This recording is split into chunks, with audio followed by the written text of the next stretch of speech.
Welcome to the HoosLeft Podcast, a show about Indiana politics, history, and culture from the unapologetic perspective of the social democratic left. My name is Scott Aaron Rogers, and I'm recording from Bloomington. So, I don't have a traditional episode for you this week, but I do have some great content.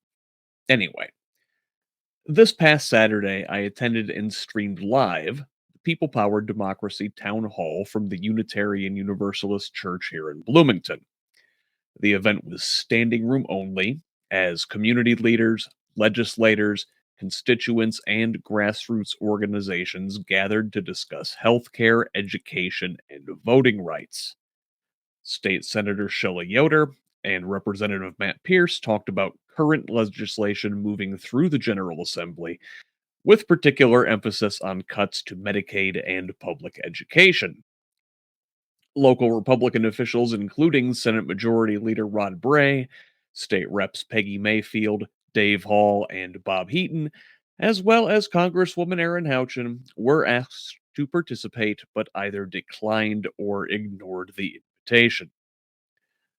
The purpose of this event, which featured speakers from the Indiana Rural Summit, Reverse Citizens United, Hoosier Action, Indiana Coalition for Public Education, and the Bloomington chapter of Medicare for All Indiana, was to make meaning of how dark money has negatively influenced our legislation, with an emphasis on healthcare and education policy that will directly impact Hoosiers.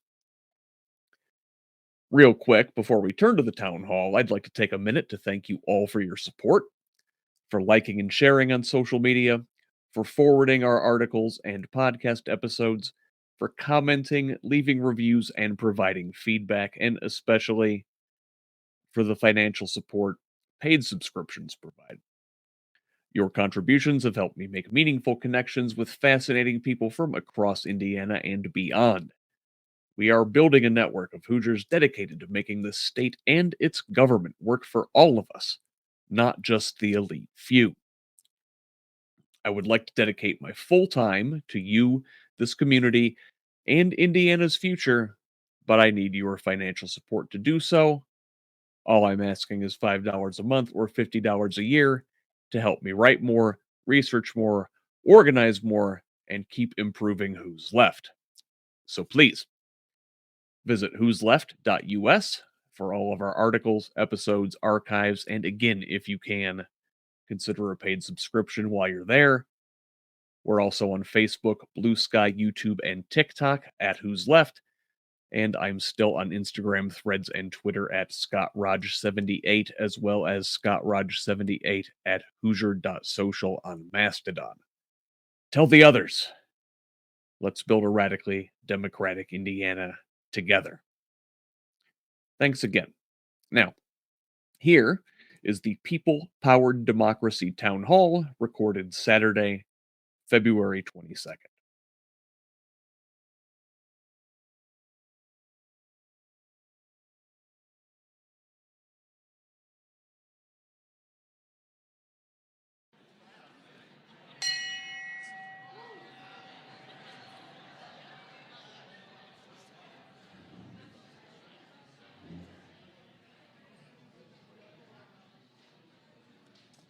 Okay, good afternoon, ladies and gentlemen, and welcome to this town hall. My name is Doug Davis, and I'm a member of Reverse Citizens United, one of the sponsors of this event.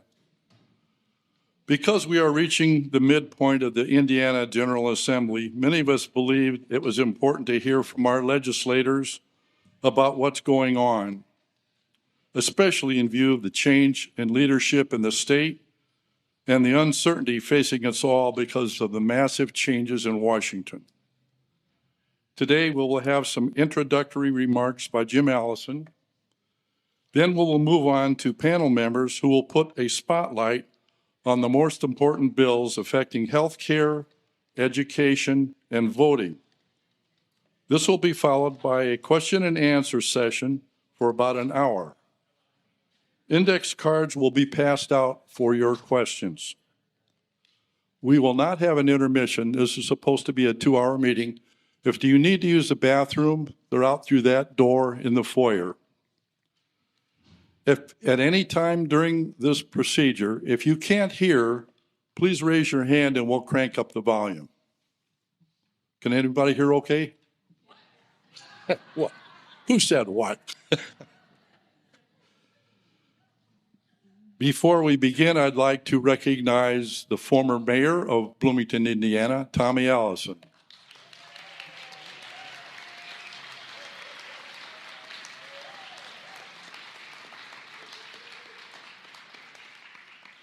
Are there any other elected representatives present today? If so, stand and be recognized. Nobody here. Charlotte? Charlotte Zitlow is there.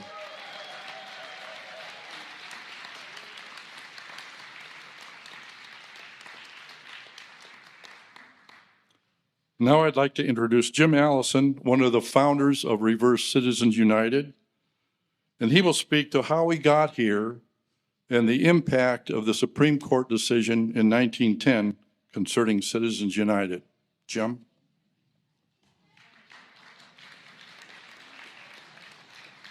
Thank you, Doug. Welcome, American patriots.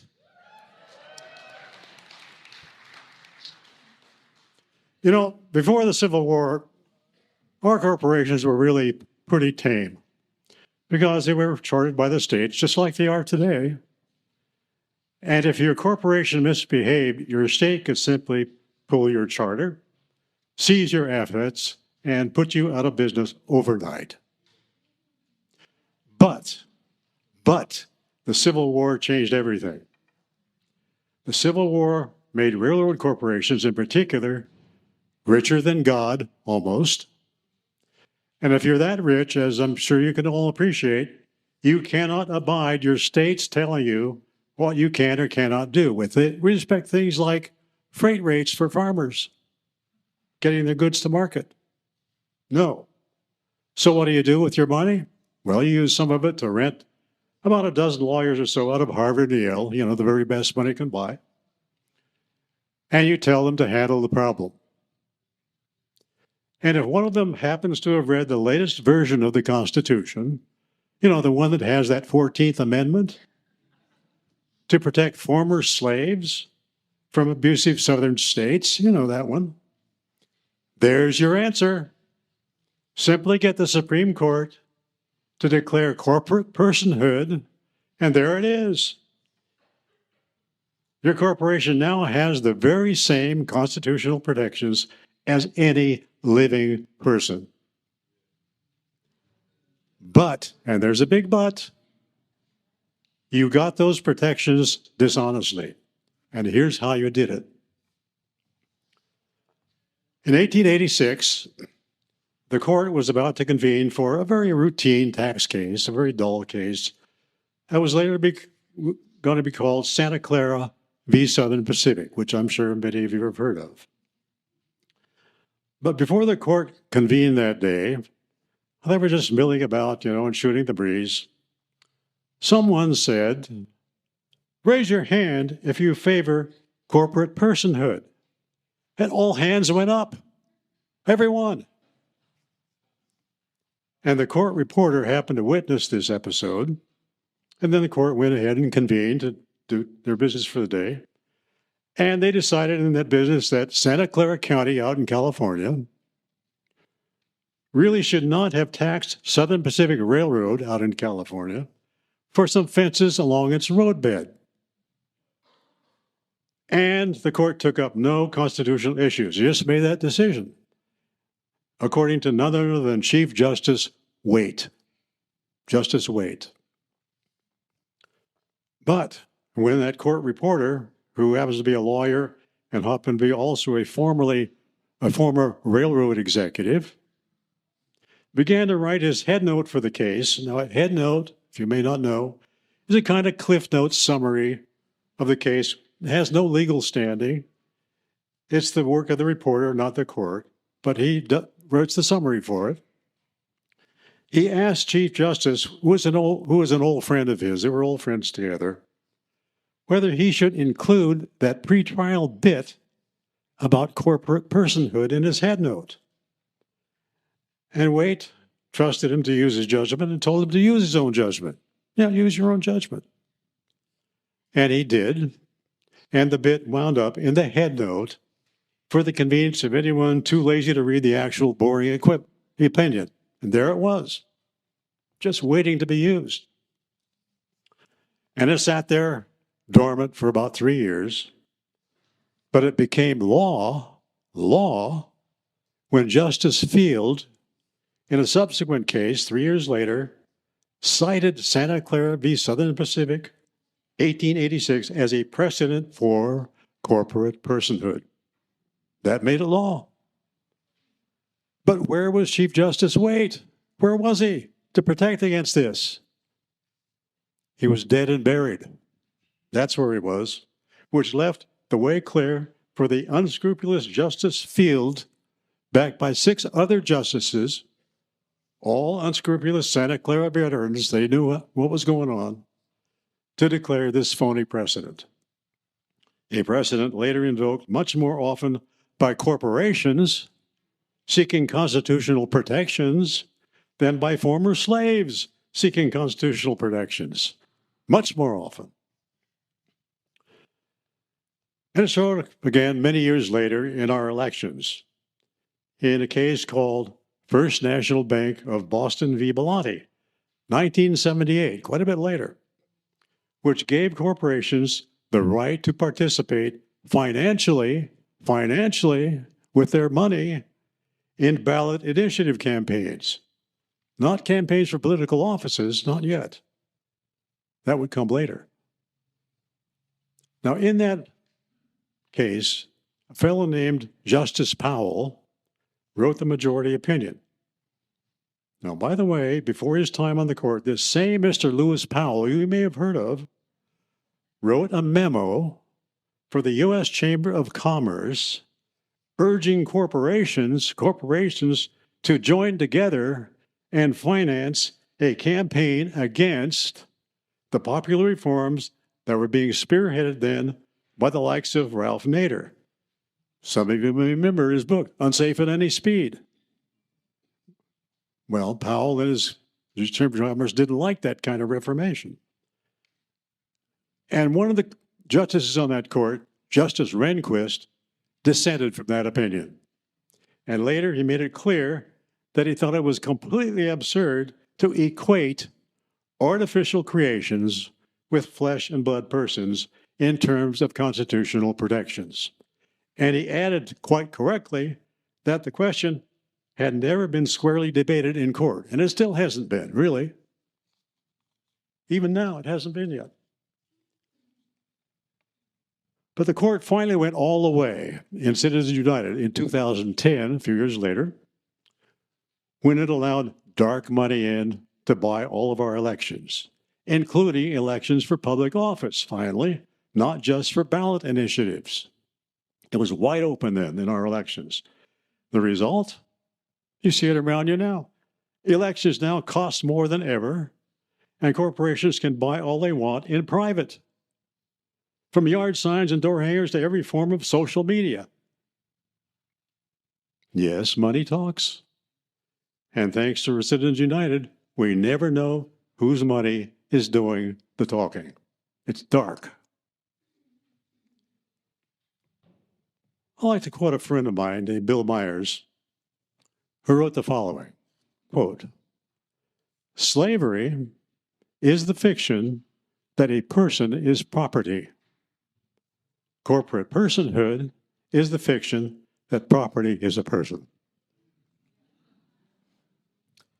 That's from a book of his called, very fittingly, The Santa Clara Blues. But money in politics seems to have no end. Take Indiana. Yes, let's take Indiana for a second, where the typical popular vote is about 55% Republican and 45% Democrat, more or less, pretty much all the time. Now, if we have 9 congressional representatives, now if our 9 congressional representatives broke according to the popular vote I just mentioned, we would have a 5-4 split in the U.S. House of Representatives. But guess what we have year after year after year after year after year? A 7-2 Republican-Democrat split. Does it matter? Does it matter? It can make a huge difference in who controls House chairmanships, for one thing, as we have just seen recently. Made quite a difference, just very recently.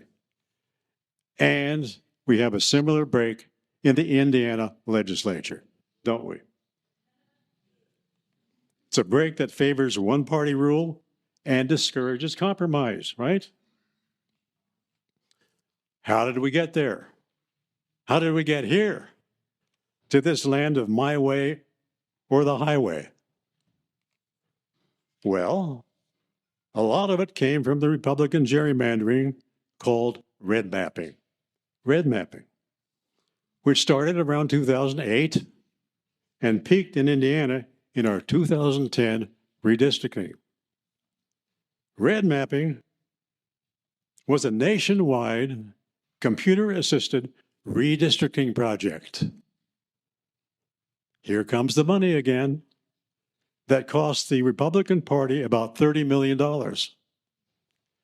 And it typically involved packing Democrats and people of color into the smallest possible number of districts allowed by the law. The result?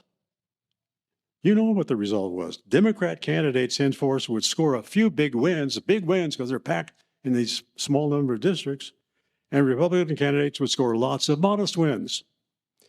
And in effect, the average Republican's vote carried more electoral weight than the average Democrat's vote. In Indiana, about 3 times as much to be exact. 3 times. So that's why I'm here. At every election, including the coming midterm, I ask myself, how can I help now to recover that democratic ideal where each real person gets just one real vote? That's the ideal. But why are you here? There's a lot of you. I'm very glad to see this. Well, it could be any number of reasons. Maybe you're weary of a state house up in Indianapolis where your representative proudly shows his pistol to some touring high school students in the state house. Maybe you have a representative who strives to turn our public schools into Sunday schools. Maybe you have somebody who tries to make it actually harder to vote instead of easier to vote every election. Maybe in Washington, you're weary of a president who seems to channel both Emperor Napoleon and the Wizard of Oz.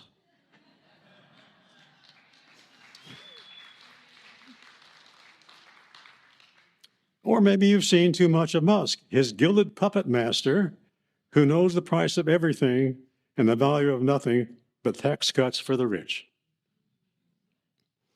Are you really ready to trash your Department of Education, your Social Security, your Medicare, Medicaid, your defense against enemies, foreign or domestic? Well, modern life has given us many good reasons to be here, and I welcome you one and all. Thank you.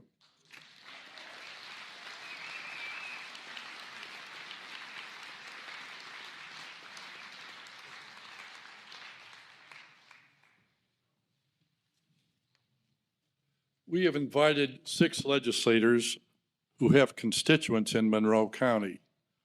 We're very fortunate today to have Senator Shelli Yoder and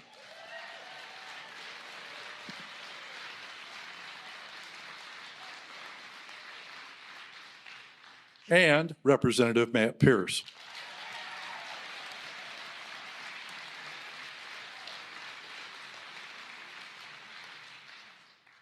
On the other hand, Representative Mayfield and U.S. Representative Houchin, as well as Senate President Rod Bray of Martinsville, were unable to attend. We did not hear anything from Representatives Bob Heaton or Dave Hall. We sincerely believe and hope that they can join us in any future town halls, but don't hold your breath. Since our forum today is limited to education, healthcare, and voting, we have several issue specialists to help us out in these three areas. They are Tracy Hutchins-Getz and Dr. Rob Stone for healthcare, Carrie Mitska for public education,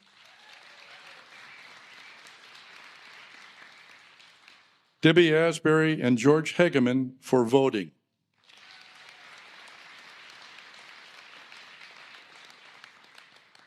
As they speak, if you have questions about the areas, these three areas they will be addressing, please write your questions on index cards and raise your hands if you want one.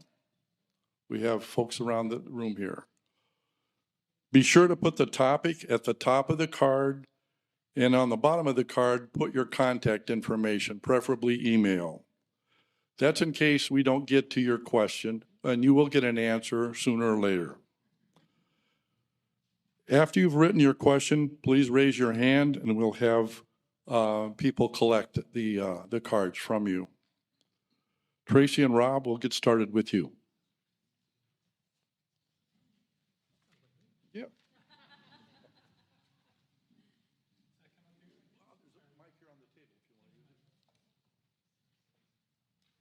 All right. Can you hear me okay? All right, good. So my name's Rob Stone, and I'm a doctor, so you can trust everything that I say. Some of you have heard me talk before, and some of you haven't, but I have been working on healthcare reform in Indiana pretty hard since 2005, and I'm going to not say very much more right now, other than that at the national level, I support Medicare for all, expanding, improving to take care of everybody. And at the state level, I support expanding and protecting Medicaid. And I think Tracy's going to talk a little bit more about the nuts and bolts and worries and fears about Indiana Medicaid, because it's a hugely important issue. But I did want to say one thing about, as we're all here talking together. Sometimes people say, aren't we just preaching to the choir? You could say that maybe about this group. I think there's a lot of really people who are already kind of sold and dedicated and knowledgeable and whatever. But I would say, I would not frame it just preaching to the choir. I would say preaching to the choir is good work if you can get it. Because when you preach to the choir learns how to sing a little better, learns how to understand more of the words, learns how to get their voice out there, and then every once in a while, people from the choir stand right up to the pulpit. So there's nothing wrong with preaching to the choir. So I encourage everybody in the choir today to preach right back to us up at this end of the thing.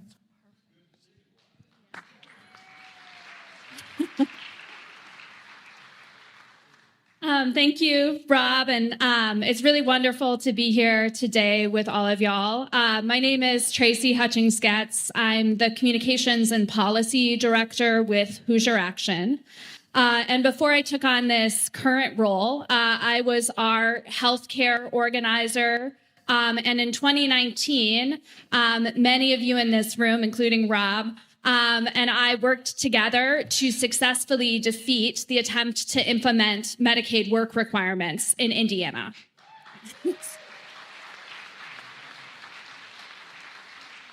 And the bad news is we have to do it again. But the good news is we've done it once, and I know we can. So what I'm going to speak about a little bit is the kind of current state of play at the Indiana General Assembly with bills related to healthcare, health equity, health access, health justice, whatever you want to call it here in Indiana. Hoosier Action is a grassroots, politically independent community organization, and we're really rooted in rural and small town southern Indiana. I am a proud Bloomingtonian. I organize a chapter here of Hoosier Action members, but we have chapters from New Albany on up to Morgan County is really where we're focused. And since the start of our organization, we have been dedicated to protecting and improving Medicaid, which is a vital public health program that is administered by the state and federal government. So the federal chaos that we're currently experiencing is definitely making our work more challenging. But what we believe is that if you start at the level where we have the most power, getting people together who are neighbors in a room and working on up to the state, that is how we will eventually impact federal policy. So we're really focused on the General Assembly, which is currently in session, and in particular have been organizing against a Senate priority bill, SB 2, put forward by Senator Ryan Mishler. And this bill, unfortunately, has now made it through the Senate and is going to be before the House. So SB 2 has been amended. We did score one big victory on that already. Originally, it was going to include a 3-year cap for healthcare coverage under the Healthy Indiana Plan. This would have been a lifetime cap that would have arbitrarily removed low-income folks who rely on HIP from their healthcare coverage once they hit 3 years. So this would have included people with long-term chronic illnesses. This would have included people with cancer. It would have included parents. And because of public pressure, because of the phone calls and the emails of people, in this room and your loved ones. So if you called your Aunt Leanne, who lives in Rockville, and asked her to call her state senator, you had a big impact. But the bill is now before the Senate, and it is still bad news for Hoosiers. So SB 2, oh my gosh, thank you, Rob. It's now before the House.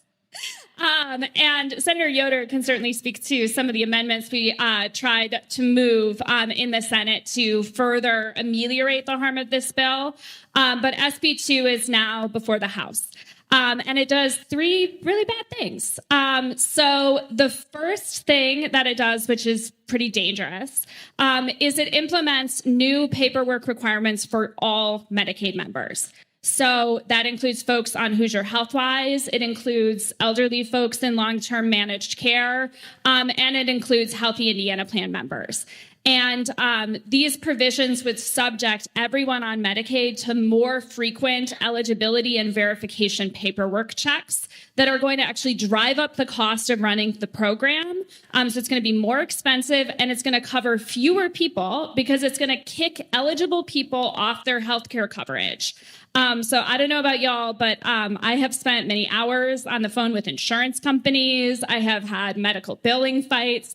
And what this would do is ramp that up to 11 for people who are already struggling to make ends meet and people who are most likely, experiencing some pretty serious health issues, because we know that those diagnoses, things like cancer, coincide with poverty. It makes you sick to be poor, and being poor makes you sicker.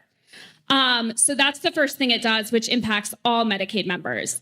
The second 2 main things that it does, which we strongly oppose, pertain specifically to the Healthy Indiana Plan. So HIP covers 1 in 7 people in this state. 750,000 people, which is a heck of a lot of Hoosiers. It's how they get to the doctor. It's how they stay working. And what this would do to HIP is set an arbitrary enrollment cap at 500,000 people. So, yeah. So for those of you who weren't so fast with your math, I know that's me, that's 250,000 people getting disenrolled like that from their health insurance coverage. Because of this bill. And it provides no explanation of how those individuals would be selected, which is pretty terrifying for everyone I know and love on HIP. And then on top of that, it subjects all HIP members to those paperwork requirements I mentioned earlier. These are sometimes referred to as ways to get people back to work, but I will tell you, we know from other states, they don't work.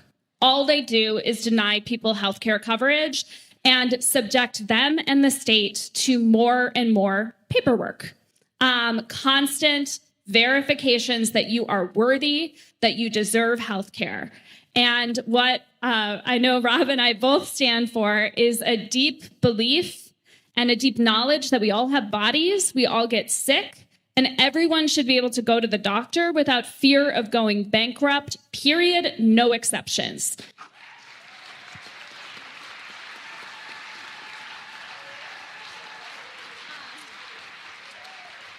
Thank you. We are going to continue to organize against SB2. There's a bunch of materials in the back of the room at our table about this, and I'm happy to talk to y'all more about what we're going to be doing in the second half of the session. I'll also note, and Senator Yoder was a co-author on this bill, that we were very disappointed just last week to see SB 317 die a very sad death on the Senate floor, which was a bill that would have significantly improved things for Hoosiers with medical debt, and it would have helped prevent more people from falling into medical debt, which is a deep concern that we have if we're looking at coverage loss for hundreds of thousands of Hoosiers on Medicaid.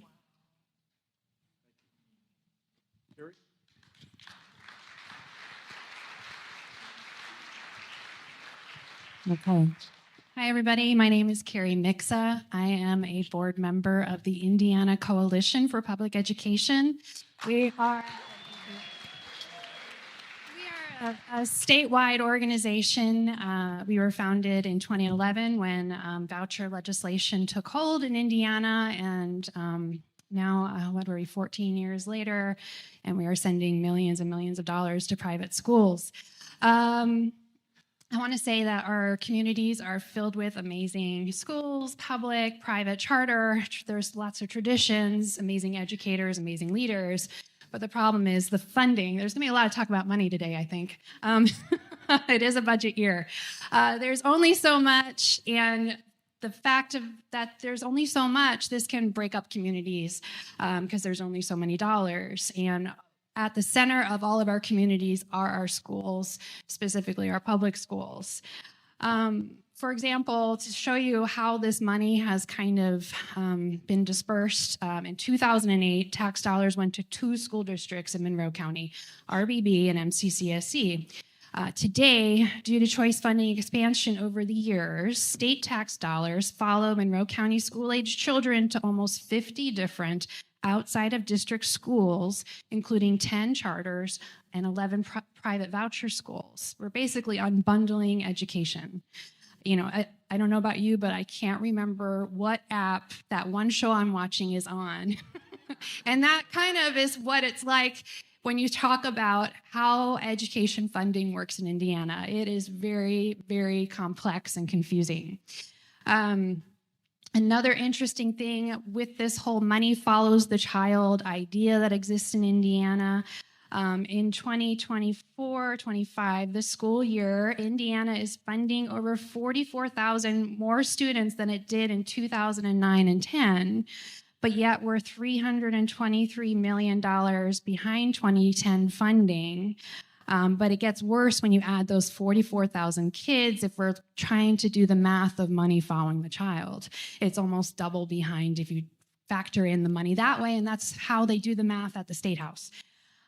So state of play in terms of what's happening at the State House and at the U.S. government, we are trying to dismantle public education, right? It's been in the works for a long time, and it's still in play today. At the State House, our organization is focused on the money bills, which is the budget bill, another bill called Senate Bill 518 that will send property tax dollars, because right now property tax dollars do not go to private schools or privately managed schools, which are charter schools, but with 518, we will be sending property tax dollars to charter schools.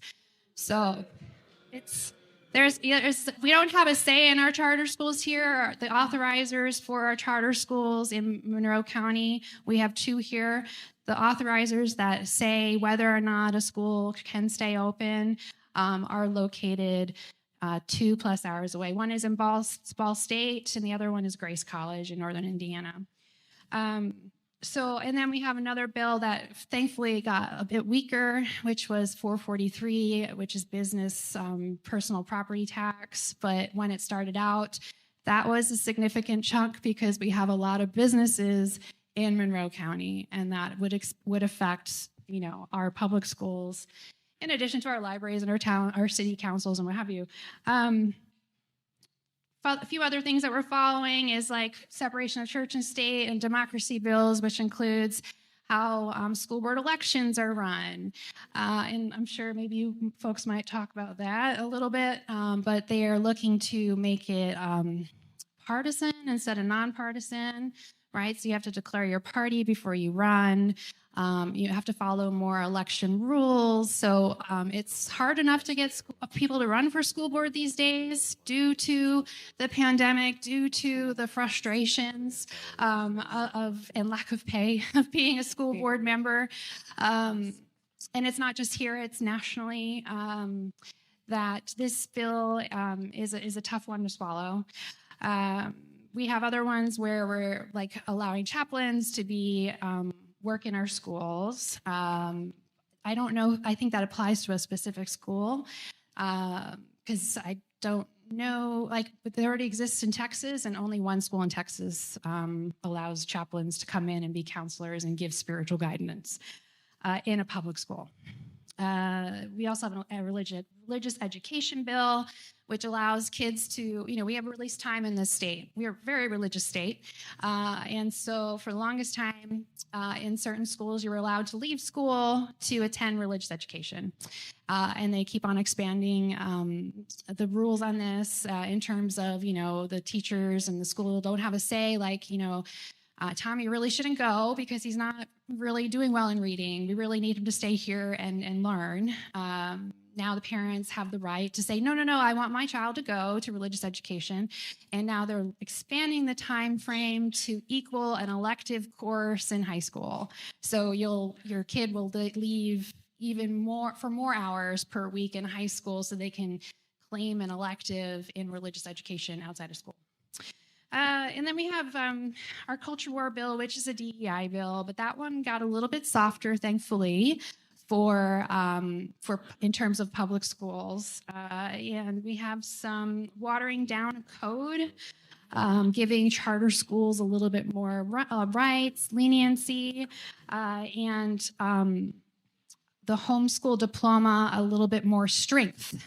In terms of being recognized as a legit diploma, even though there are no rules or guidelines for a homeschool diploma. Meanwhile, this summer we passed a brand new diploma, or this winter we passed a brand new diploma in Indiana that's supposed to be way stronger and cost a lot more money.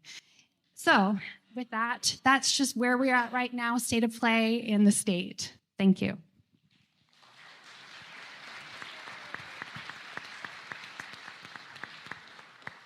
George and Debbie.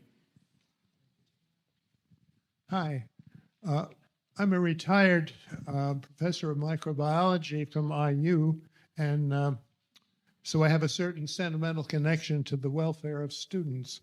And I'm also on the board, or the leadership team of the League of Women Voters, which you may know functions to do the legislative updates and candidate forums and other kinds of voter education as a good government organization, sort of like several others that are active in the area. What Jim said about red maps is certainly true. The legislature is now thoroughly gerrymandered to the extent that what is being done to ensure the retention of incumbents is mostly voter suppression. By suppressing the votes of those who would not favor the particular incumbents, the activities of the legislature often bend toward doing something that shortens the voting period, reduces ability to get proper voting IDs, things of that sort. We no longer have poll taxes and things of that sort, but this is the new trickery. What we have this session of the General Assembly, the state legislature, is a collection of bills that affect voting and the ability to actually do what you want to do on election day. And that is listed in a very elaborate and careful way, together with recommendations on the State League of Women Voters of Indiana website. And I invite you to have a look at the things that are shown there. Mostly it is a menu of different kinds of things that reduce the ability of the voter to express their will. But on the other hand, there are two very good things that happened very recently. I got an email at 8 a.m. today from Julia Vaughn and Common Cause saying that State Bill 284, which had to do with the voting period, reducing it from 30 days to 14, is dead. And so is Senate Bill 201, which would have closed primaries so that third-party candidates and those who want to jump parties and so on would not be able to vote. So those are two good things that have happened recently. But we still face a number of difficulties in the way of bills that are pending, like SB 10, the Senate Bill 10, which invalidates state-issued student IDs. Student and other IDs necessary to identify yourself for voting purposes must include a photo. There must be a date of expiration, and it must be from a government agency. And with those things fulfilled, you can walk in and register or go to vote. Students will no longer be able to do this according to SB 210 if it succeeds. SB 210 also wants to shorten the voting period of voters to and disable voters who have not voted in the previous two elections. So it's got a couple of parts. But the issue is that students from out of state who may want to register and vote in Indiana, or Indiana residents who are from elsewhere, not locally, would be in big trouble because of SB 10. And therefore, we're opposing that strongly, together with a number of other bills, and I won't list them. It's a litany, and they're pretty much self-explanatory. They range from abolishing elected township assessors to forcing candidate selection criteria to be subject to caucus approval, new restrictions on voters requiring undated absentee ballots to be automatically rejected, and giving new powers over the elections to the Secretary of State, among others. So that's a lot to be worked on, and the League has recommendations. It's a nonpartisan organization, but in a ponderous process of study and voting by the membership, it arrives at positions which are then the basis for litigation, advocacy, and other kinds of activities by the League. George.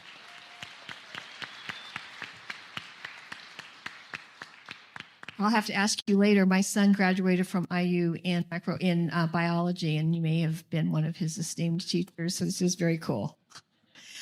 There's a couple other bills that are progressing through the House that you might want to be aware of. Senate Bill 137 is 50% through the House process, so it has a high likelihood of, continuing.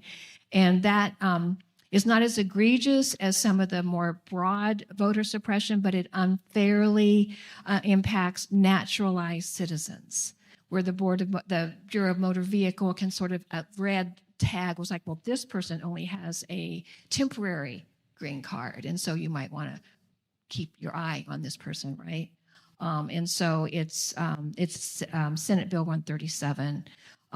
So that is one to be cautious of, and if you're going down to testify, that would be one that we would suggest that you oppose. And House Bill 1680 is, again, it allows citizens to perhaps say, maybe this person isn't a naturalized citizen, or isn't it a citizen. It can sort of raise a red flag that could maybe make it harder for people to vote.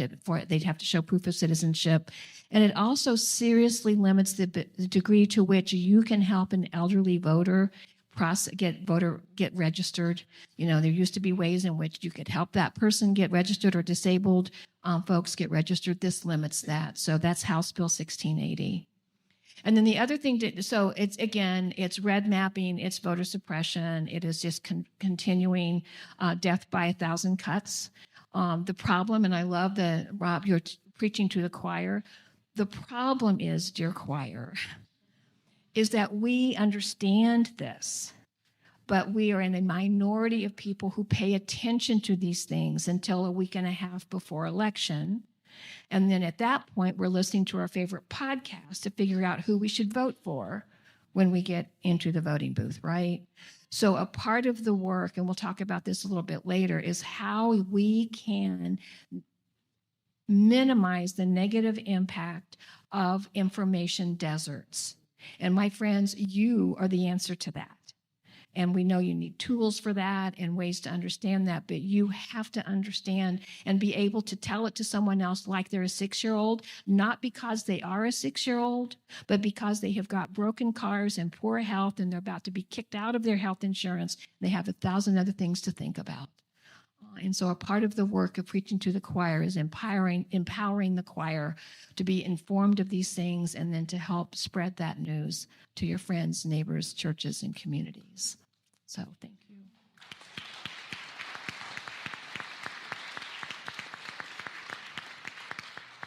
Thank you very much to our panel of experts here.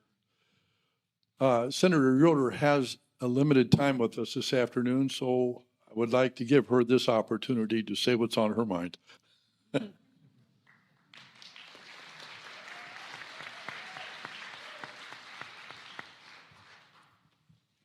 Well, thank you for being here. We don't get to be preaching to the choir very often, so it's really great to be here and to hear from you. We need to hear from you. And there are the big heavy hitter bills that everyone's talking about. And then there are those bills that you read and you think, I haven't heard anything about this bill, and this is terrible. Am I reading this right? So thank you. Thank you for making sure you're here and letting us hear from you. It's been quite a whirlwind for a long session. It feels like it could have been 6 months when really it's been 6 weeks. And what we've been able to pack into those 6 weeks and the damage that can be done for the state of Indiana is pretty significant. Some notes here when it comes to education. I learned some things actually over the last couple of weeks, and I realized this isn't about public school versus charter schools. And it's easy to get into that trap, because ultimately this is about privatization of the whole system.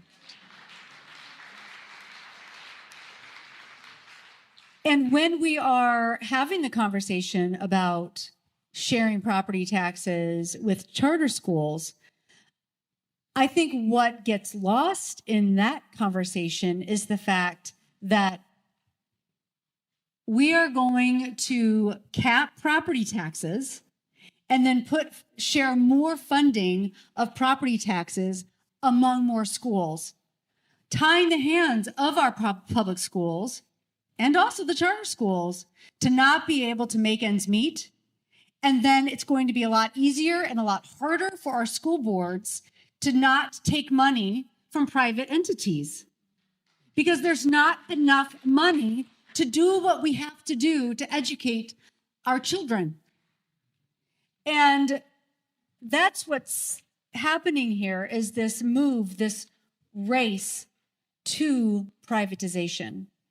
And we can say we are, when it comes to the choice vouchers and the private school funding in the state of Indiana, we can say we are about to go to universal vouchers, but we're pretty much there. But we are about to be the first state to be there.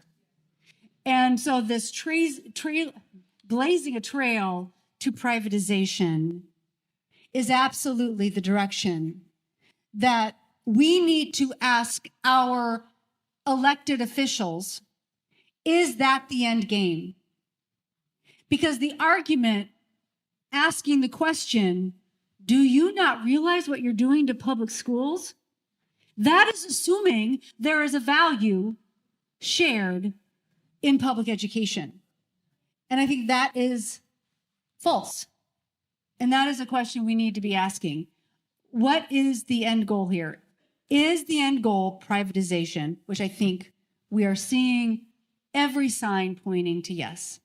So that is very, very concerning. And I would say that's a message that Hoosiers might not like. So I wanted to just mention that. Senate Bill 2, thank you so much, Tracy. Tracy has been incredibly helpful, and Hoosier Action has been incredibly helpful in helping us reach our members, as well as in messaging and in understanding the impact of these bills. So Senate Bill 2, as Tracy very effectively educated us all on, is going to double down on something that other states have tried and have learned it doesn't save the state money, and that is putting in this work element, this work component.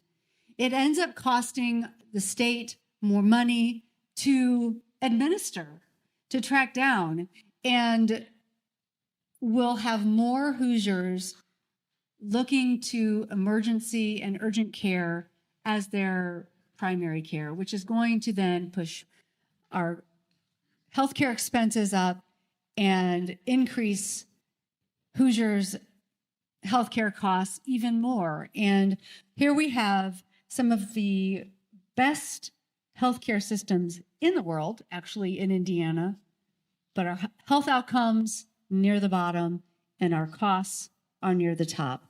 So Senate Bill 2 is not going to help that dilemma whatsoever. So continue your work against Senate Bill 2 as it moves over to the House. Senate Bill 1, in the effort to provide relief for homeowners in Indiana, the Senate did amend it to be less of a real, I don't even know what the word is. It is going, the original bill as filed would hurt just MCCSC $10 million. In 1 year. And so it left the Senate less harmful, but we are hearing from the governor and from the House that they want to take it back closer to the original. $10 million in 1 year. So that's just Senate Bill 1. Senate Bill 518, which will require private public schools to share property taxes with charter schools, that's additional money being siphoned away from public schools and funding charter schools. So the reckless nature in which these two bills are moving through and the lack of information that we have been given as legislators from the Legislative Service Agency is reckless. I don't even know a better word. It is just fiscally reckless that we are moving these bills through and we do not know where either of them are to make an informed decision, and leaving Hoosiers panicked and desperate. That is where we are with those two bills. We have had a few successes. There is a handout. You can see some of the successes that the Democratic caucus has had in the Senate. But I want to tell you a little story about Senate Bill 317, which was a medical debt bill that was going to, when it was filed, actually have some really good options for Hoosiers when it comes to medical debt. It got amended in health, and it was voted unanimously out of health. It was amended to at least require all healthcare systems in Indiana to provide information on charity care and to let every Hoosier know that what is your situation and how can we help you create a healthcare plan. Basically, that's what the bill ended up doing. The reason why it did not pass is because we were told we were taking too much time at the microphone, the Senate Democratic members. And it upset them because we were debating too long on bills like 518 the day before when we had filed like 27 amendments. And as a little bit of a know your place, we're going to defeat this bill and harm Hoosiers. That's really what 317, the defeat of 317 was, to sort of teach us a lesson, but ultimately harm Hoosiers. And that is really anti-democratic. It's not even about party. That is just harming Hoosiers from the get-go. Let's see here. I will be quiet now because I really want to take your questions. And I am here till 5. I just have to scoot at 5. So that's the only thing. And it's the fun part when you get to chit-chat afterward. But I'll be quiet now because I want to hear your question. Do we have all the questions you people have? Raise your hand and we'll get those collected. I have a question concerning education. Do charter schools get their funding before public schools if money is short?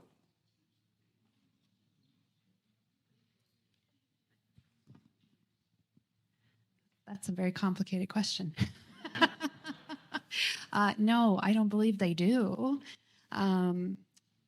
They just they're following the budget in terms of, that's the estimated amount. But then when you look at what actually happened when they do their annual report at the end, I don't believe that, they would get it first. No.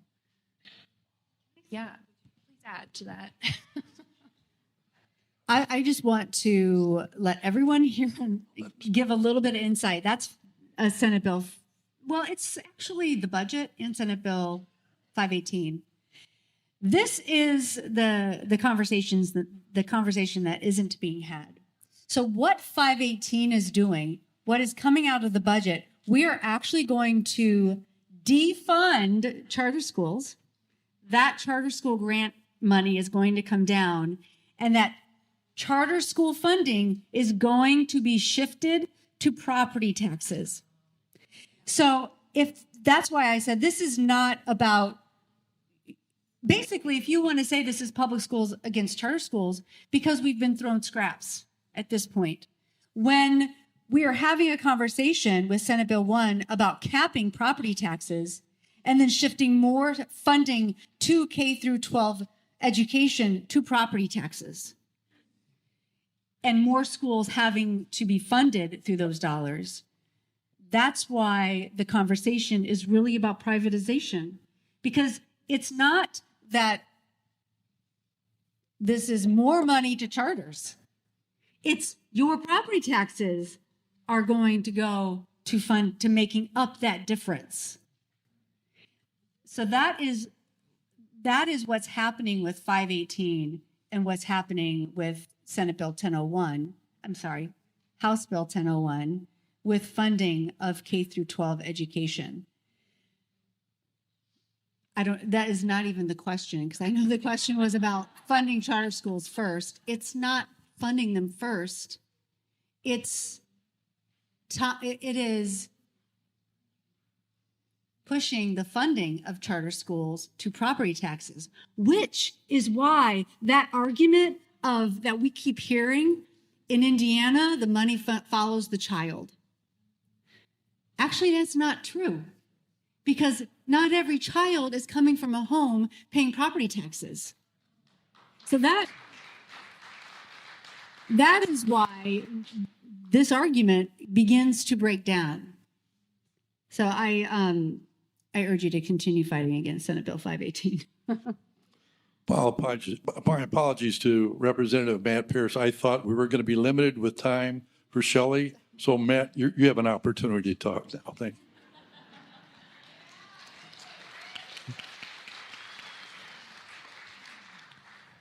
Thank you very much. I will try to be brief because I think it is important to get to the questions. I just want to talk about 3 bills that I think kind of just highlight exactly what's happening with this General Assembly. And the first is, if you look at the budget bill, so that's passed out of the House now, and it's going to be taken up by the Senate in the second half. And in that budget, they didn't do anything to solve the Medicaid shortfall, really. They just rationed care, basically. It's the way they approached it. And they also, at the same time, they're saying we don't really have money to deal with the healthcare stuff, and we don't have money to provide people that need good quality early childhood education, good child care. We don't have the money for that. But we've got $180 million that we can give to the wealthiest Hoosiers to pay for their kids to go to private schools, which accomplishes absolutely nothing, because those parents are already wealthy enough to easily afford to pay for that private education. And now we're going to subsidize it for them, which doesn't improve the quality of education for a single child in the state. It just maintains the status quo with the wealthiest people being subsidized. $180 million. Imagine if we put the $180 million in the early childhood education for the poorest people who can't afford it.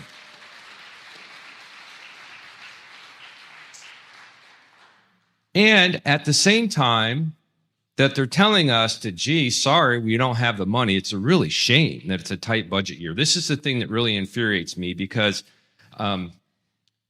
they do not have the courage to stand up and say, we don't really want to fund our public schools, or we don't really care about early childhood education, because they know that that might cause them a problem, because people want that. They need those things. So instead they say, oh, gee, I'd love to do it, but I just don't have the money. At the same time, they continue to cut the income tax. So it was at 3.4% at one point. It'll be down to 2.95%. And because it's a flat tax, for the poorest Hoosiers, that 0.05% cut or whatever it is coming up will not even be noticed, won't be noticed. But if you're a multimillionaire, you're going to, that's some change. That's some money. And so they're deliberately starving the government in order to have the excuse for why they can't provide the services to the people of the state that they need. And so that kind of tells you something. At the same time that's happening, a couple other bills I think also kind of illustrate where the priorities are. So House Bill 1079 deals with when a landlord can sell the property of evicted tenants. Under current law, if you evict somebody and their property is still in the rental unit, you have to keep it in storage for 90 days and give that tenant that period of time to be able to reclaim their belongings. And if they don't claim them after 90 days, then you can sell them at an auction or something, or throw them in a dumpster, I guess. Well, we passed a bill in the House that will move that from 90 days to 30 days. Because they said, well, 90 days is really high compared to other states. We have to lower it. So people who are facing eviction are now going to be under the gun to have 30 days to figure out where they're going to live and get their property back. So then we have House Bill 1174, which I call payday lender bill. They argue there's some difference between payday lenders and what they're doing, but they are increasing the interest rate to 36% now for these predatory lenders. Now it gets even better because they're also going to allow the lenders to add monthly fees to the loan based on the size of the loan. It kind of stair steps up. And so during debate, the author of the bill was asked, well, if you add in the fees and the interest rate, what's the effective interest rate of the loan? What's the highest effective interest rate? And he got out his little sheet of paper and he went down and he said, yeah, I checked that out. It looks like the highest interest rate amount would be 149%. 149%. Now, I'll hand it to my colleagues on the other side of the aisle. That bill needed 51 votes to pass. It got 52. So there was a little bit of pause there. But it shows you where are the priorities? Who is being served? Now, here's our problem. Those people getting evicted, people who are in the low end of the socioeconomic scale, they've given up on us. They're not voting. They're not paying attention. They're like, I got to survive. I don't have time for these politicians who never seem to help me, no matter what I do. They've checked out. So the people who serve those who are the wealthiest, those who are the privileged, those who are at the upper end of things, those who have the influence, they can serve their needs all they want and not have to worry about being held accountable for it, because the people hurt most by that probably won't even know who hurt them. And we could get into another big discussion about the media and how you find out what's going on and social media and all that. Now, just to close this up, so with that kind of dichotomy of action, we then have House Bill 1008, sponsored by the Speaker of the House. 1008, which passed the House, will create a border commission to investigate annexing disgruntled Republican downstate counties from Illinois to the state of Indiana. And the Speaker, during the debate, said, yeah, it's kind of a long shot, but it does give us an opportunity to talk about how great our state is, how our regulations are low, our taxes are low. We are a conservative nirvana of balanced budgets. And this is our opportunity to highlight that. And it really showed that people are not even recognizing the problems that people are facing in their daily lives. You can just see that straight up. And something has got to be done to try to change that approach to things. And the budget is the classic example.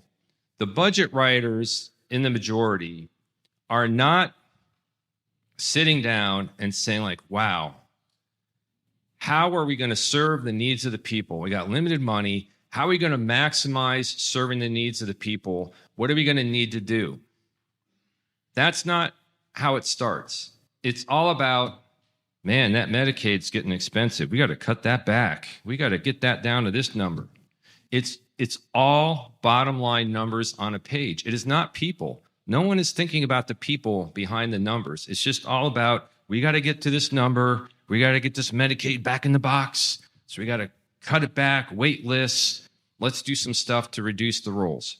And until the people who are going to be harmed most by those policies understand who has harmed them and get involved in the political process, it's going to be more of the same. So that's my big message. We've got to get people engaged again to understand who is on their side and who is not, and get them to be part of the political process once again.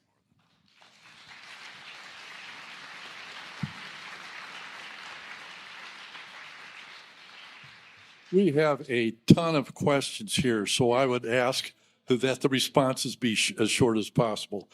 Here's one for health care and Senate Bill 2. How do they plan on purging 200,000 Hoosiers off Medicare HIP? And why does Indiana not use the $1 billion surplus to fund Medicaid? Two great questions there. So to get into the technical process of purging those folks, they have said that they are going to require some federal permission through the Medicaid waiver process in order to be able to do this first. So there, will be some implementation questions, but it really, remains unclear. For instance, how we would select that, right? Would it be like the last people enrolled? Would it be the oldest people on the program? Would it be all the Pisces? I don't know. They really don't say. This is why I think it's probably the part of the bill we're going to be most likely to hack off. And so that's my hope, is to kill it with some amendments in the House. And then the other question concerning the budget surplus. Because of our work, like everyone in this room, whether you work at home, you're a stay-at-home mom, or whether you work at the library or you work at Cook, like all of us pay into our government to make it work. And our contributions fund Medicaid, which is a public good, right? And so the problem that is happening, and I think Rep Pierce did a really good job of outlining this, is the state is making decisions about how to redistribute those funds. And Medicaid is an extremely efficient program in our state. It's an incredible return on investment that is mostly paid for by the federal government.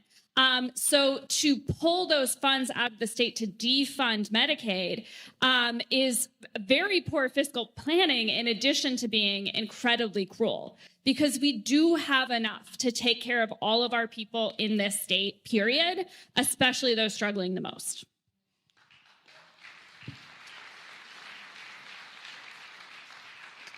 The next two questions concern voting rights. Can you please talk about the SAVE Act, which would make it more difficult for married women and disabled and the elderly to register to vote? And also, Indiana also has one of the most restrictive voter laws in the nation, but now we want to disallow students to use their university ID to vote. Has there been any evidence provided that a student ID is less secure than a driver's license, state ID, or passport? I'll answer the last one first. No. But we don't base our decisions on empirical data, right? We base our decisions on the kinds of questions that Matt outlined for us and others have outlined for us. All right, the SAVE Act is a federal act. It's a hypocritical name. It's Save Americans Voter Integrity or something. It basically is disenfranchising of voters. You can get all the information on the SAVE Act from the Indivisible National Group. Just Google Indivisible, and there's some good data there. The good news is, well, good news, bad news. It passed the House in 2024, but for some reason it's beyond my understanding. It's going to go back to the House again next week, according to Ezra Levin and Leah, the two folks who are doing all this good work. It will pass out of the House because of just the numbers that are in the House, right?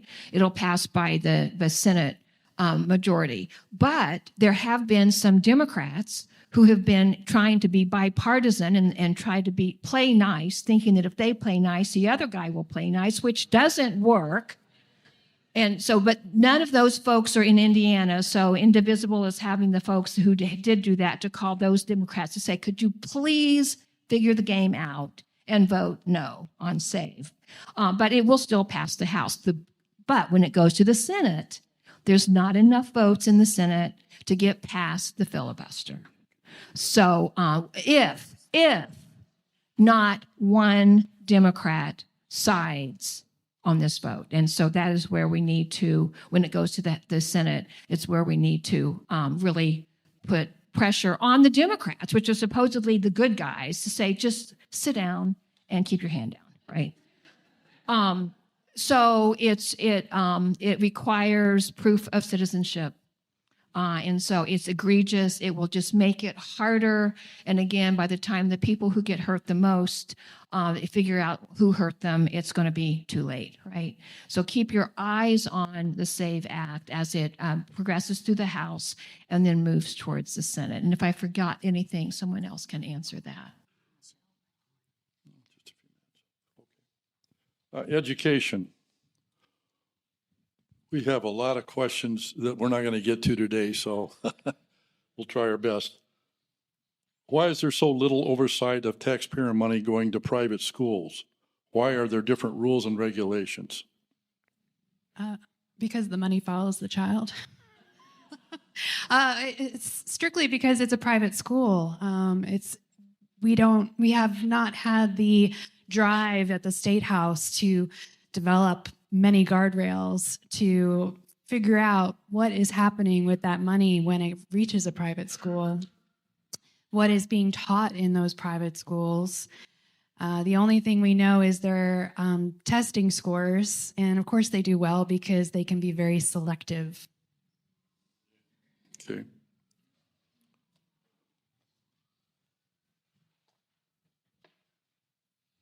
Healthcare. What is Congress's plan to fight abortion ban and educate folks to their grim realities? Let me, this said Congress, but I think we're talking about the state. Yes. Right. So I'm going to lateral this to Shelli, who knows as much about what's being done to protect abortion rights, what little we have left. Other than that, it looks like the bill that was going to require every abortion in Indiana to generate a public record of that abortion, allegedly anonymized, but potentially could be traced back to the woman who had the abortion. I think that bill looks like it's dead. Well, we still have the executive order requiring that all terminated pregnancy reports be made public and be made available. So you still have that. And we were able to defeat, well, didn't get out, I don't think it got out of the House, Senate Bill 1169, the one that tried to be an education bill, but refused to include condoms as contraceptives and any IUDs, subdermal implants as I think that as birth control. I think it was defining birth control, plus prohibiting our local health departments from providing sex education if our parents and our school boards would allow it in our school systems. It prohibited that too. I think that died. So that's good. It's a small win. But we still have seen extreme bills filed, and they will continue to be filed. They just didn't get a hearing this time. I think in that space, we do have some tired Republicans. So keep up the good work. Yes. I continue to file the repeal of Senate Bill 2 to at least get us back to where we were summer of 2022 to make abortion care accessible to Hoosiers, and I will continue working to that end and for that right until we do repeal that bill. So I don't know what else to say, but I don't think we've seen the end of it, and we have to continue going in that direction. We did pass out of the Senate the requirement for the posting of the human sexuality instruction on a conspicuous place on a school's website so community members can see what's being taught and chime in to their school board. So we already have there has to be parental consent first there has to be a school board that votes on what any kind of sexual education instruction there will be. It has to be approved by the Indiana State Board of Education, and now it's going to be available on the website. So there's just all kinds of red tape bureaucracy happening around the space of human sexuality and teaching grades 3 through 12 of that education. So we've got work to do. Let me just add that the leadership in the General Assembly, they poll and focus group everything. They've got everything analyzed out. And I think they recognize that the abortion ban is not really very popular. So it's in there. They want to get it in the rearview mirror and keep it there. And so they don't really want to get back into that issue again. But they have a core group of people in the General Assembly who think that bill is too lax. It's not strict enough. And in fact, it was interesting because during the first half of the session, I looked out my window of the State House by my desk, and I noticed there was a large anti-abortion protest. And all the signs, you read the signs, you would not have known that Roe v. Wade had been overturned and that, in fact, a very strict abortion ban had been passed in our state. I mean, it was like a time warp. So you're going to constantly have people pushing and saying until there is absolutely zero exceptions. And then we also get into the forms of birth control that they feel are abortifacients, because that's what's going on in the background there. There's certain birth control, maybe most, that they feel is also basically an abortion. So those have to be stopped as well. And so you're going to begin to have that push. And then you got the polling and focus group people saying, maybe we don't want to go there.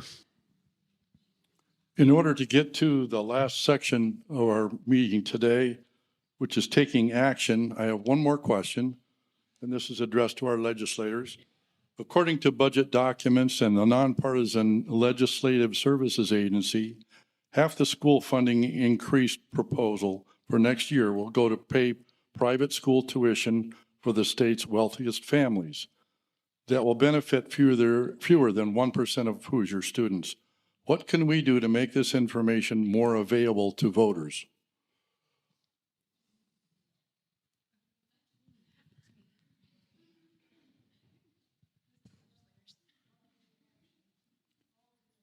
I mean, yes, I hear Charlotte Zietlow saying call to action. We do have call to action, but we have to be talking about this in terms of why are we funding private schools? Why is the state of Indiana funding private schools? Because the last I knew, we had 90% of Hoosier parents send their kiddos to public schools. So why are we increasing dollars and spending, or the 180 million increase? Why are we sending that to private schools? Why are we fleecing you and your schools to fund private schools? What can we do? I think just keep reaching out, call to action, don't ease up, because as we know, we are moving towards full privatization of education in the state of Indiana. Before we move, I want to say something about 1008. 1008, I know we were chuckling, but it is a slap in the face. It is a slap in the face to Hoosiers because it is the Indiana Republican State House officials, those who refuse to give Hoosiers ballot measures, but are now saying we are going to listen to Illinois ballot measure voters. And that's why this bill is so outrageous, because the author of the bill said, we want to let Illinois know we hear you, we see you, and we want you to feel heard. That is, for some Hoosiers, pretty touchy-feely, but for all Hoosiers, pretty offensive. Because we don't get a ballot measure. Why should we be spending our time listening to Illinois voters who did get one? It's offensive, and we need to let Indiana State House Republicans know that. Let me just pile on for a second on that point as well. You can go look at it in the archives, but Representative Reagan Hatcher of Gary gave the most awesome speech, essentially saying, as a resident of Gary, I know what it's like to be ignored by your legislature. I know what it's like to have people make decisions about me in which they do not ask me as the elected representative what the decision should be. And so just go back and watch that speech. She just did an awesome job of kind of dismantling this whole idea, because it is kind of funny. It's like these poor downstate Illinois Republicans have been so abused by the Democrats of Chicago that we have to save them. And I'm just thinking, like, well, how many times have you abused Bloomington in the last 10 years, Mr. Legislature?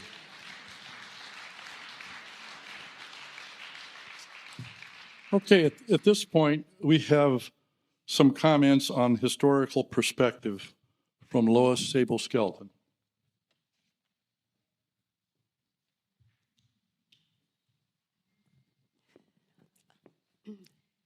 I know. I'm short, but you're gonna hear what I say. I got my Social Security card, my Social Security check this month. It was late. Pretty soon, I'm not going to be getting it. And I know it. How many of you have gotten your checks? They're getting later and later. I want to take just a few minutes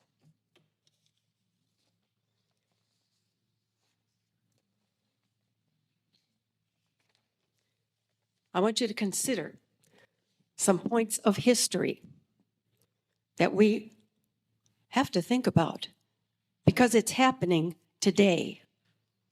Jim gave you a little bit of history, but he didn't go back far enough. And I'm going to go back far enough, and I want you to take these points because they're going to help you fight what's happening to us today. In 1932, in July, the Nazis became the second largest political party. They were called the National Socialist German Workers' Party. Sounds pretty good, right? Well, by 1933 in January, Hitler became chancellor. And then things happened really fast.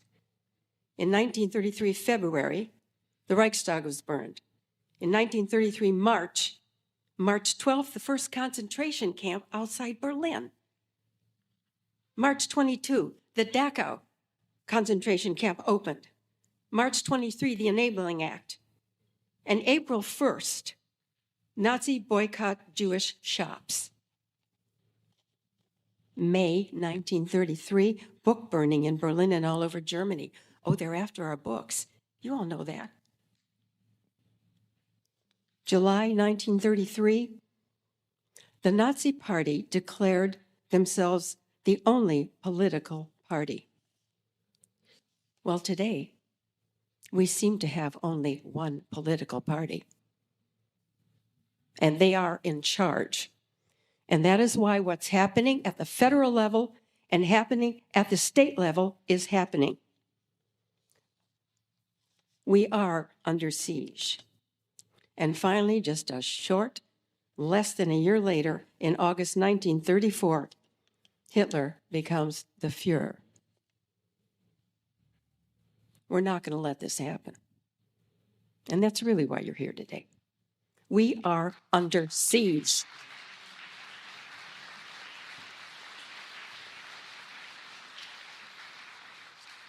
We are under siege. We have got to start gathering like we are doing here.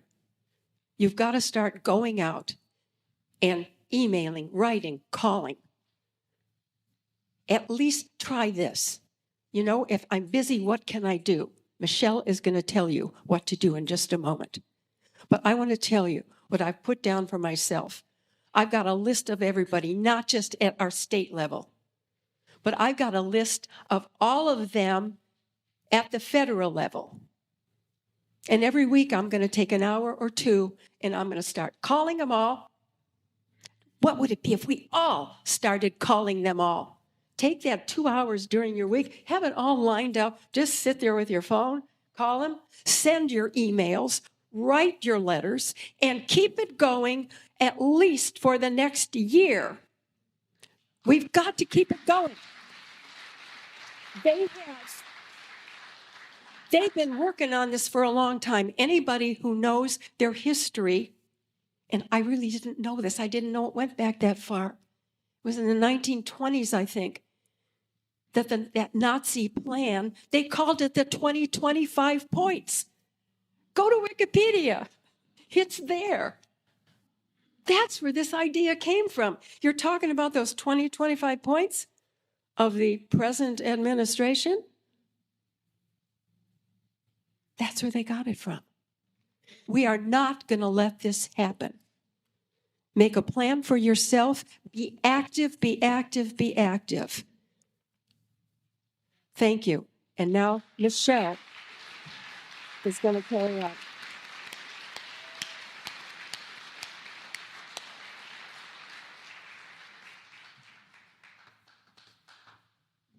Hi, everyone. My name's Michelle Higgs. I'm a former candidate for House District 60, which covered parts of Monroe, Morgan, and Johnson counties.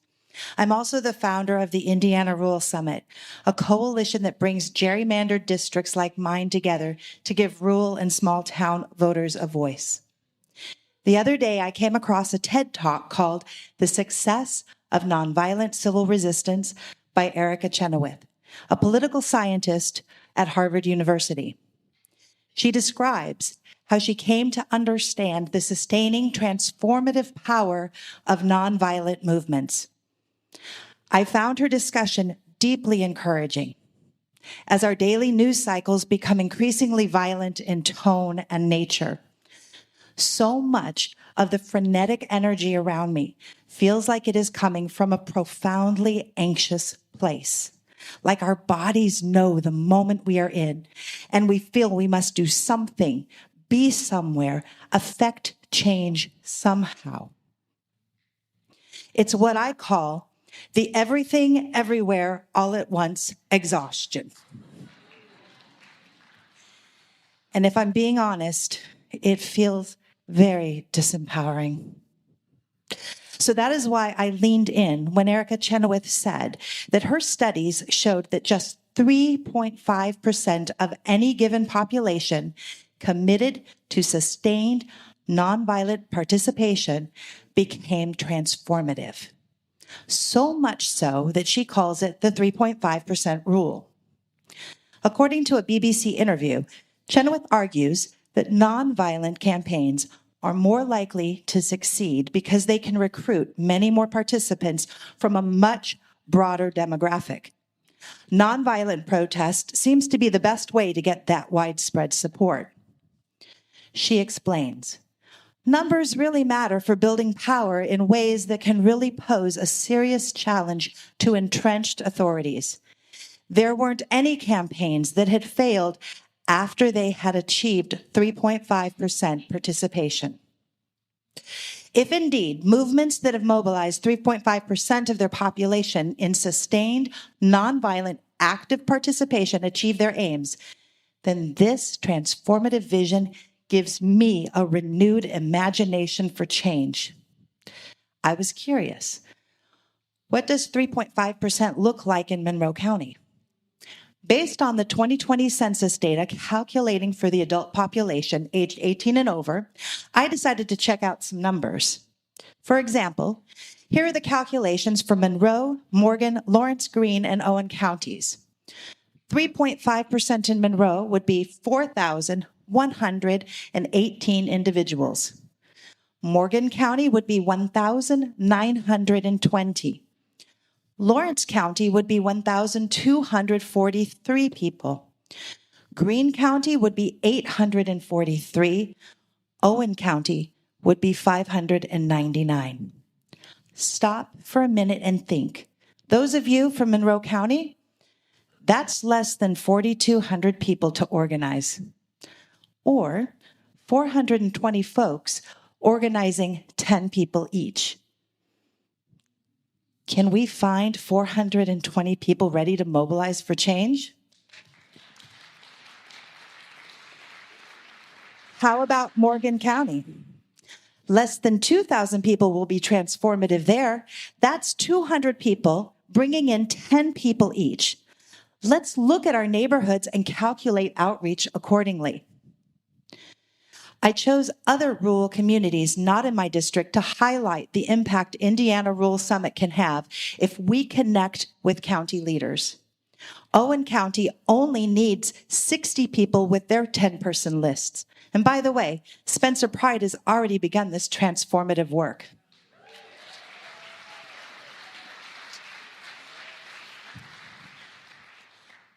On your handout, there is a section where you can build your own 3.5% network. It's in their insert. There are 7 categories. By adding just 2 contacts for each category, you have reached 14 people, more than the 10 needed. We can do this. In closing, this is February, the month we honor and celebrate Black history. I want us to remember the courage of the people following Martin Luther King Jr. There are 8 principles that influenced MLK Jr.'s Poor People's Campaign and legacy, which he got from Gandhi's transformative work in India dismantling oppressive systems. Quoting Mahatma Gandhi, "Whatever is done for me, but not done with me, is done to me." We're listening to issues that are continually done for us, but not with us. So it feels like it's being done to us, doesn't it? It feels right that we center these transformative principles that in English are called truth force. As I share them, I want us to reflect on how they might guide and inform our own work. Number 1, nonviolence. Nonviolence is not just avoiding physical harm, but also refraining from hatred, anger, and harmful thoughts. It is an active force for love and truth. Number 2, truth. Truth is the ultimate guiding principle. Seeking and standing by truth requires honesty, integrity, and openness to self-correction. 3, self-suffering. Willingness to endure suffering rather than inflict it on others is a powerful way to awaken moral consciousness in both the oppressor and the oppressed. Number 4, self-discipline and control. Nonviolence requires self-discipline in thoughts, words, and actions, including control over desires and material attachments. 5, fearlessness. True nonviolence requires courage. One must not fear persecution, suffering, or even death in the pursuit of justice. Welfare for all.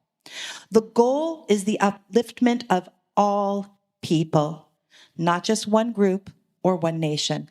This includes economic and social justice. Number 7, self-reliance. Relying on one's own resources and promoting local economies prevents exploitation and dependency, aligning with nonviolent resistance. And last, trusteeship. Wealth and power should be held in trust for the well-being of society rather than for personal gain.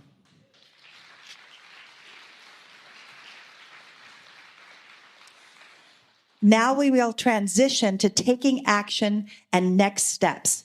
Let's imagine building our 3.5% and taking action together. I'd like to invite Tracy Hutchings-Getz, Rob Stone, Carrie Mixa, Debbie Asbury, and Susan Davis, who's walking away. She'll be right back, to lead us in this next section. Thank you very much.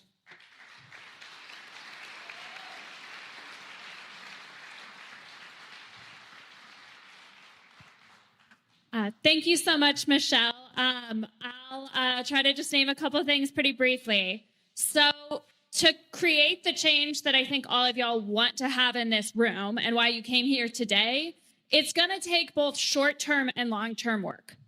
So in the short term, if you're interested in pushing back against SB 2, I urge you to go to HoosierAction.org/stop SB2 on our website, and you can find calls to action there, and we'll be organizing events locally. In the long term, it's exactly what Michelle outlined. We need to build deeper and denser relational networks, and I urge all of y'all, if you're not in an organization, whether it's Hoosier Action or something else, find one. Because that is what creates change. It's people coming together across their differences toward a common cause. So find a home, bring people in, and do that like slow, deep work of sustaining relationship. Hoosier Action's next Monroe County chapter meeting is March 16th. It's going to be in Ellettsville this month at the public library. And you can find the registration link for that at HoosierAction.org/events. I think I'll stand up. My wife, Karen, is in the back there. When I raise your hand up, Karen. So our group used to be called Hoosiers for a Common Sense Health Plan, and now we call ourselves Medicare for All Indiana.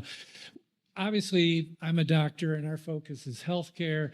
But when you listen to all we've been talking about today, people getting evicted. What's the number one reason people get evicted?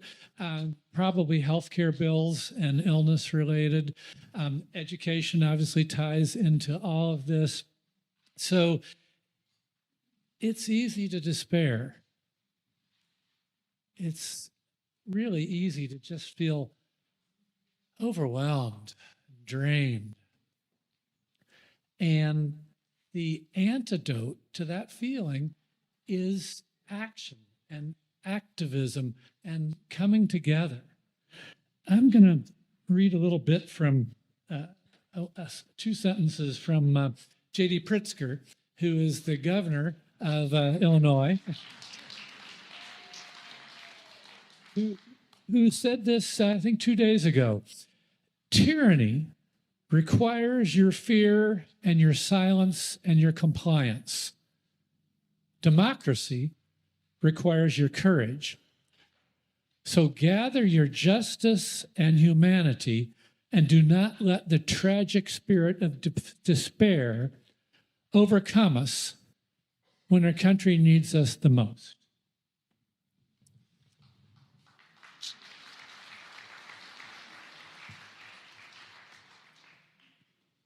So my final words go to what's called the Serenity Prayer, very important to 12-step groups and all sorts of other ways that people get together. Grant us the courage to change the things we can't. Grant us the serenity to accept the things we cannot change, the courage to change the things we can, and the wisdom to know the difference. It's courage which we get by being together and supporting each other. That's what's going to carry us forward through these tough times.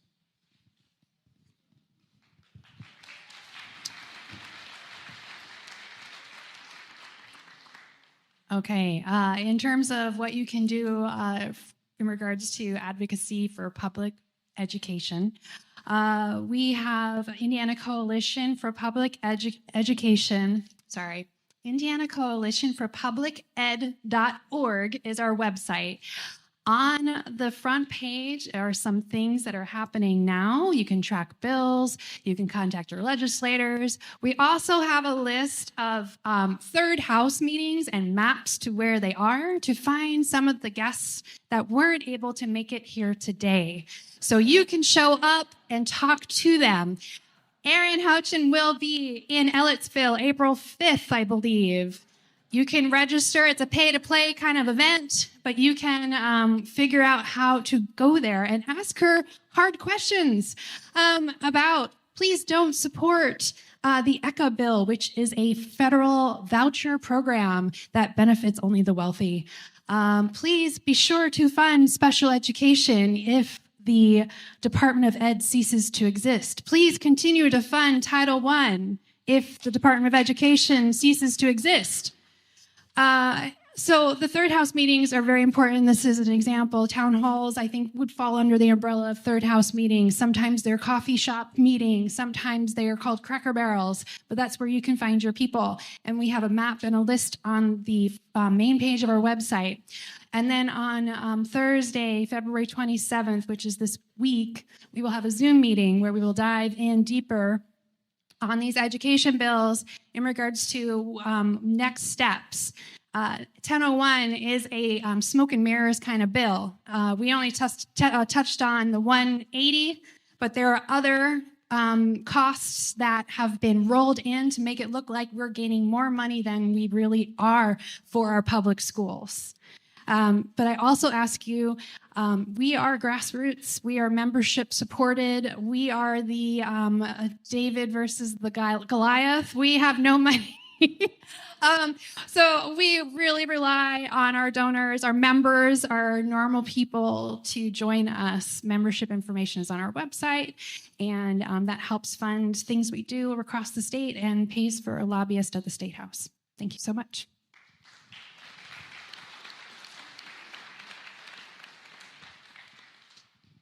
So one call to action immediately is the boycott that Hoosiers for Democracy talked about in our Substack yesterday.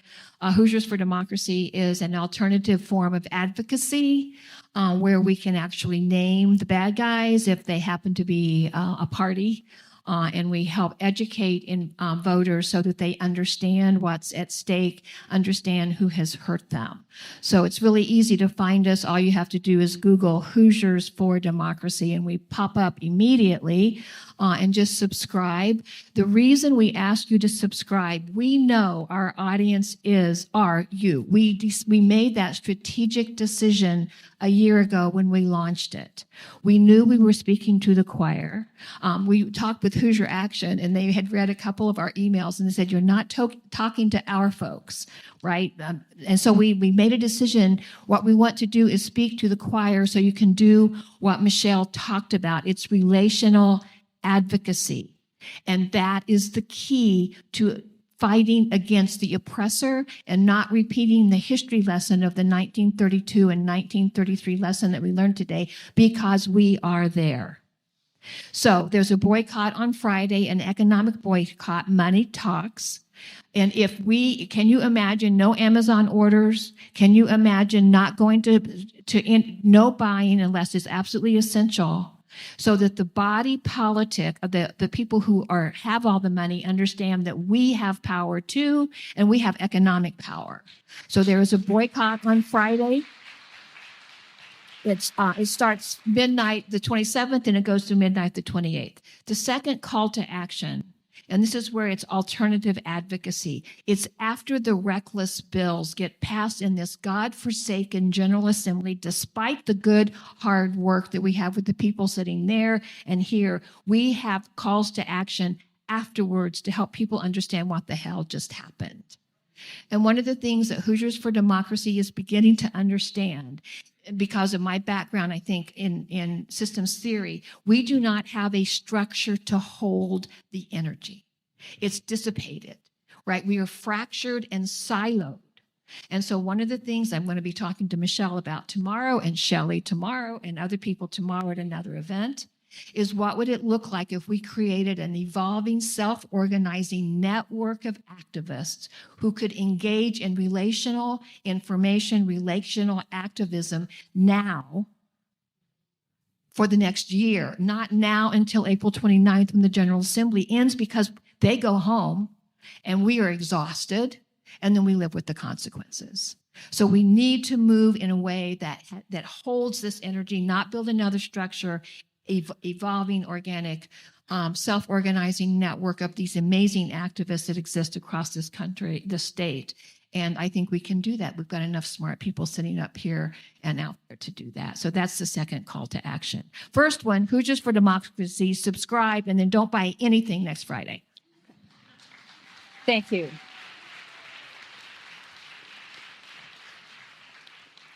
I'm Susan Davis, and I've been on the steering committee for Reverse Citizens United since about 2014.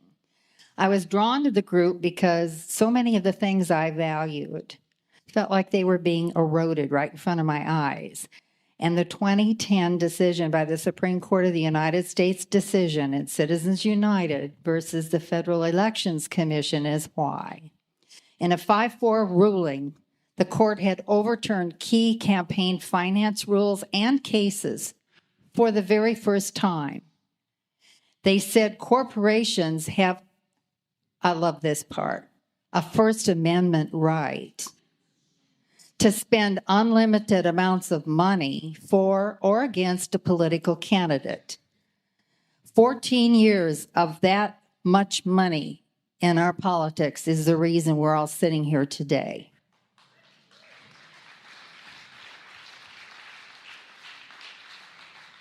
Our metaphorical mascot is Octi. And if you look closely at the political drawing by the former HT cartoonist Joe Lee, you will see that instead of eyebrows, he's written corporate person.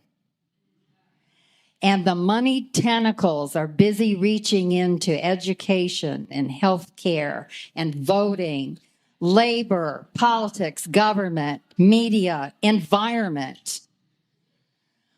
We don't think that money should dominate the public discourse. And that's why our recent campaign of Follow the Money focused on how some of our legislators with constituencies in Monroe County were voting and funded for the 2 years leading up to the 2024 election. Those alerts were shared with our listserv and are still on our website. This fall, we were part of the pushback on the Duke Energy rate hike proposal. Many of you attended that field hearing here in Bloomington. But after the election this fall, we turned from wanting an amendment to the Constitution to undo Citizens United to just, can we keep our Constitution, please? And that led us to seek out one of the most active national pro-democracy groups, Indivisible. Founded by former congressional staffers, they have good practical strategies. A lot of your questions were about this. What can we do? Why aren't we talking about what we can do? They have really good practical strategies for how our voices are tracked and heard. And we have learned a lot. Anybody can get on these national Zoom calls, Thursday, 3 to 4. Just go to their website. You can sign up. They're really informative. A lot of you asked, does it make any difference if I call more than once? Does it make any difference if I bundle what I say? It's important to keep calling. Only call about one issue. They say it's ticked off. And if you have a list of things you don't like or do like, the first one is the only one they're going to bother with. The rest are going to get lost. A lot of people feel like it doesn't do any good to call. It does a lot of good to call. They're getting a lot of feedback from within congressional offices. Democrats need more cover. Republicans need more push. And I imagine that a lot of those strategies hold true in the General Assembly here in the state. There are a lot of chapters springing up. There's an Indivisible Central Indiana in Indianapolis. There's a new one that just formed in the Bloomington area, Indivisible South Central Indiana. There's one, believe it or not, forming in Linton in Greene County. I know, right? So, in addition to our monthly alerts that focus on state issues, we will be adding rapid response emails for all these fast-moving tentacles that are reaching into areas that affect us all. If you want to sign up for those alerts, there's a sheet going around. Go back to our table. There's another place. You know, Bloomington is rich in groups that do deep dives into specific areas. And boy, are we grateful for that. We all benefit from their work. But we still have to be mindful of who is directing those tentacles. One of our sons is captain for the National Geographic Sea Lion, and one of his opportunities was to scuba dive while being filmed. And it turns out that octopuses are playful. They are intelligent. And they're a little bit sneaky. When you're filming them in their lair, they're very quiet, watchful, but they don't interact with you. But when you turn around to swim away, pretty soon he felt a tentacle on this leg, he felt a tentacle on that leg, and he had been cautioned, you don't let them have more than 2 tentacles on you. So the videographer had to stop what he was doing and start, no, let's not do that. Pull that one off, pull that one. And I think that's really good advice for all of us. You know, you no longer have children in public school. Care about families who do. You have good health and good health insurance. Care about the people who don't. You've never had any trouble voting. You've never been marginalized. You know where to get true information. Man, there's a lot of people that have misinformation. They're marginalized and their votes are being suppressed. We all have to care. We all have to work together. And the key is that will keep us from becoming enveloped. Thank you.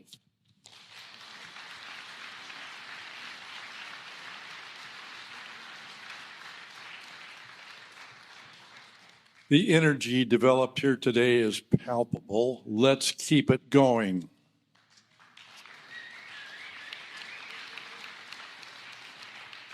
Before we leave today, we'd like to thank the UU Church for the use of this wonderful space. The audio staff of the UU Church, thank you.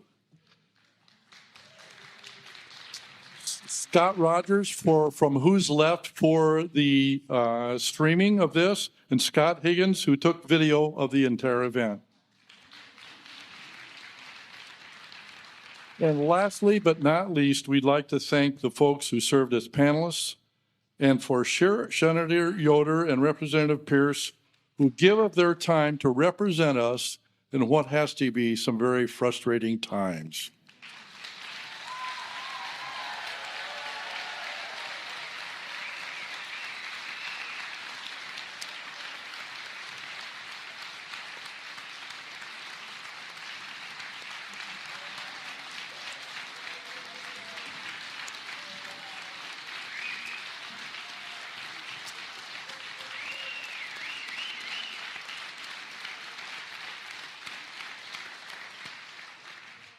Thank you for coming today, and we hope you enjoy the rest of your day. Thank you.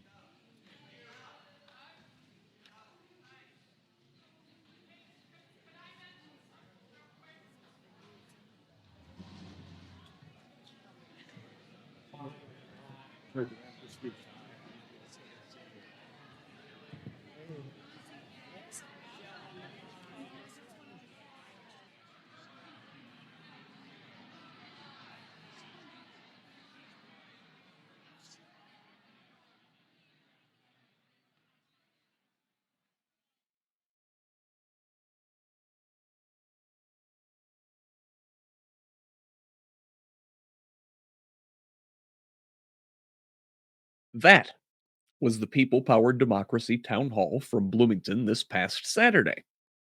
I'll have links to all the organizations represented on the panel in the show notes.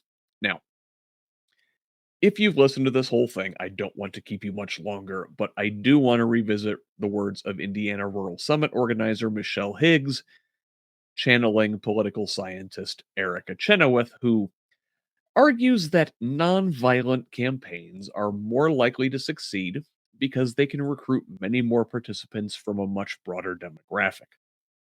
Nonviolent protest seems to be the best way to get that widespread support. She explains, numbers really matter for building power in ways that can really pose a serious challenge to entrenched authorities.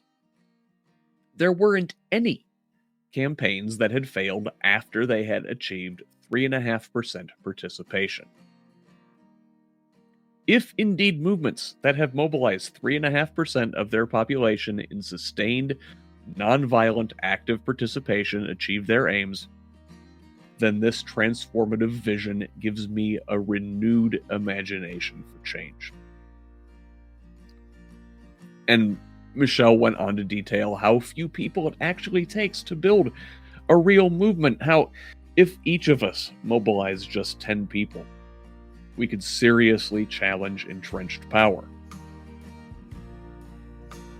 For entirely too long, most of us have taken our freedoms for granted, assuming they were safe forever, or that someone else would take care of things. That fairy tale is over. We have only ourselves.